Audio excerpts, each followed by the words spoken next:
The morning of January 26, 2020, began like any other Sunday in Los Angeles. Traffic reports, coffee shops opening, youth basketball games scheduled across the city.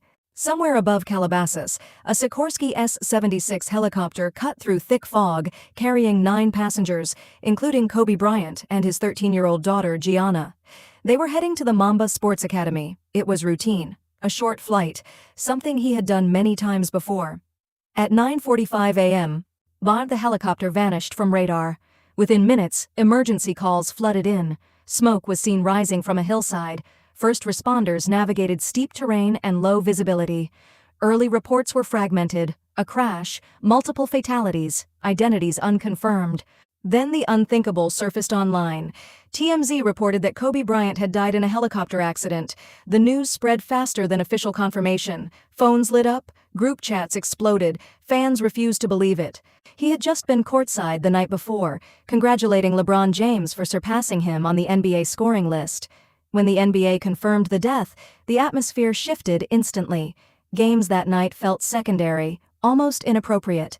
Players were visibly shaken during warm-ups. Some teams allowed the 24-second shot clock to expire in tribute.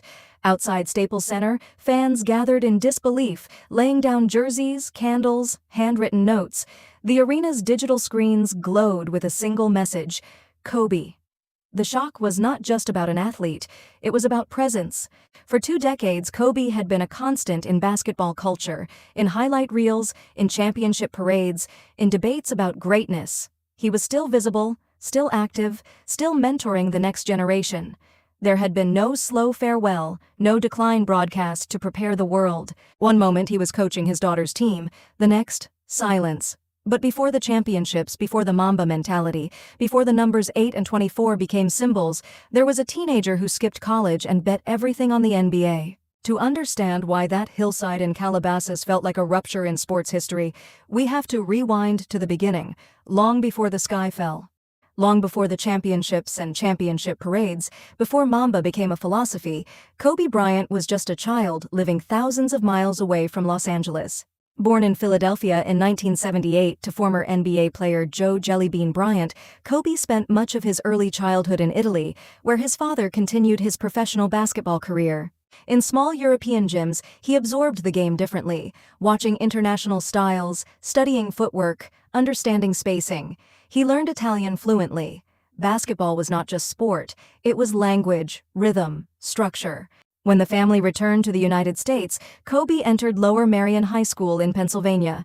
That is where the myth began to form. Unlike most elite American prospects, he had no college highlight reel. He had something else: obsession. Teammates recall him practicing before school, after school, long after others had left the gym. By his senior year, he was one of the most talked about high school players in the country. Reporters packed small-town arenas to watch him. Scouts debated whether he was ready for the NBA straight out of high school, a rarity at the time. In 1996, at just 17 years old, Kobe Bryant declared for the NBA draft. It was a gamble.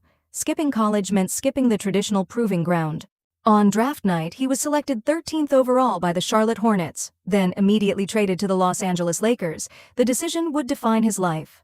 Moving across the country, stepping into a league dominated by grown men, and carrying expectations far beyond his age, Kobe embraced it without hesitation. He was the youngest player in NBA history at the time. Early games were uneven, air balls in playoff moments, rookie mistakes under bright lights. But even in failure, something stood out. He did not flinch. While others saw embarrassment, he saw data. The teenager who had once trained alone in European gyms now stood on an NBA court wearing purple and gold. He was not yet a champion, not yet a superstar, but he had already made the defining choice to skip safety, skip college, and chase greatness immediately. The Lakers' uniform fit, and the journey that followed would reshape an entire franchise. When Kobe Bryant arrived in Los Angeles, he entered a franchise already orbiting a giant, Shaquille O'Neal. The Lakers were powerful, marketable, and hungry for titles. Kobe, still a teenager, found himself sharing the court with one of the most dominant centers in NBA history. At first, he was the apprentice, explosive off the bench, fearless in late-game moments, occasionally reckless. But over time, the pairing of Shaq and Kobe evolved into one of the most formidable duos basketball had ever seen. Between 2000 and 2002, the Lakers won 3 consecutive NBA championships. Kobe was no longer just potential, he was a key engine. His footwork sharpened, his shot selection matured, his defensive intensity intensified. The airballs of his rookie playoff series became distant memory. He had studied the greats obsessively, especially Michael Jordan, absorbing their tendencies, replicating their mechanics. In championship games, he played with a composure that belied his age. The dynasty felt inevitable, but dominance came with friction. Tension between Shaq and Kobe grew publicly and privately. Different personalities, different approaches to preparation. Kobe's relentless discipline contrasted with Shaq's more relaxed style. By 2004, the partnership fractured. Shaq was traded to Miami. Many questioned whether Kobe could carry a team alone. Critics labeled him talented but difficult. The spotlight sharpened. Then came one of the most explosive individual performances in NBA history. On January 22, 2006, Kobe scored 81 points against the Toronto Raptors, the second highest single-game total ever recorded. It was not just scoring, it was eruption, fadeaways, three-pointers, drives through double teams. The Staples Center crowd oscillated between disbelief and awe. That night crystallized something larger than statistics. Kobe could dominate a game at will. The championships returned in 2009 and 2010. This time, the narrative shifted. No longer the sidekick, no longer the prodigy chasing validation. Kobe led the Lakers to back-to-back titles, earning Finals MVP honors. The 2010 victory against the Boston Celtics, the Lakers' historic rival, carried special weight. Game 7 was gritty, imperfect, physical. When the final buzzer sounded, Kobe stood atop the scorer's table, arms raised, eyes blazing with exhaustion and triumph. He had evolved from gifted teenager to franchise pillar, from apprentice to architect. The nickname Black Mamba began circulating, a symbol of calculated aggression and lethal focus. It wasn't marketing, it was identity. But championships were only part of the transformation. The next phase would not be defined by rings, but by philosophy, a mindset that extended far beyond basketball. By the late 2000s, Kobe Bryant was no longer chasing validation. He was chasing refinement. Championships had proven his dominance.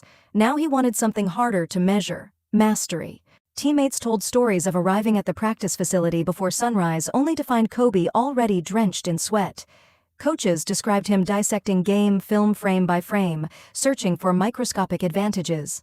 The nickname Black Mamba became more than persona.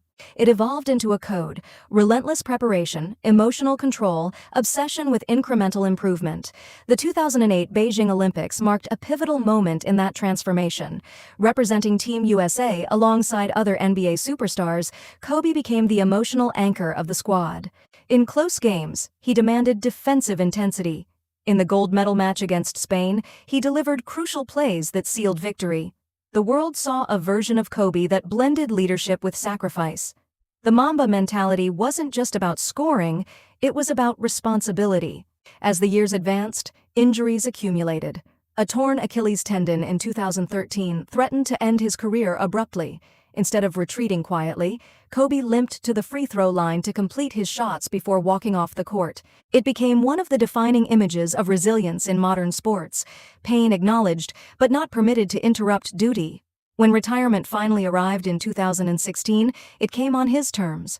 In his final NBA game, he scored 60 points against the Utah Jazz, a farewell that felt scripted by Hollywood. After the buzzer, he stood at center court and delivered 2 words that encapsulated 2 decades of intensity: Mamba out. The arena roared, the era closed, yet he did not disappear. Instead, Kobe shifted arenas. In 2018, he won an Academy Award for the animated short film Dear Basketball, based on a poem he had written announcing his retirement.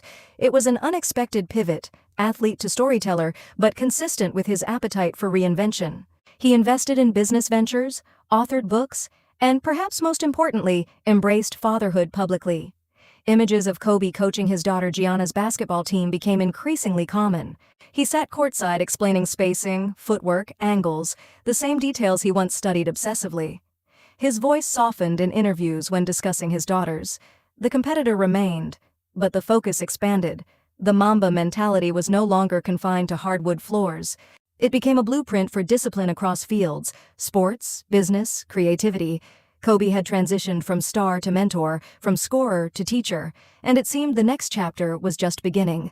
The morning air over Southern California looked ordinary from the ground, but above the hills it was unstable. Low clouds, shifting fog, visibility that could change in a minute.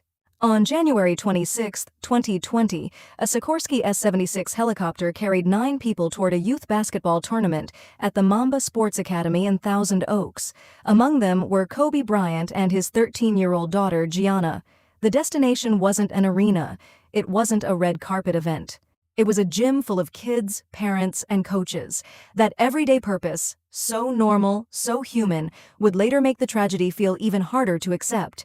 At approximately 9:06 a.m., the helicopter departed the Orange County area and moved north toward Los Angeles. Air traffic control communications indicated weather-related limitations along the route. The aircraft waited in holding patterns, circling as it navigated pockets of fog and low cloud cover.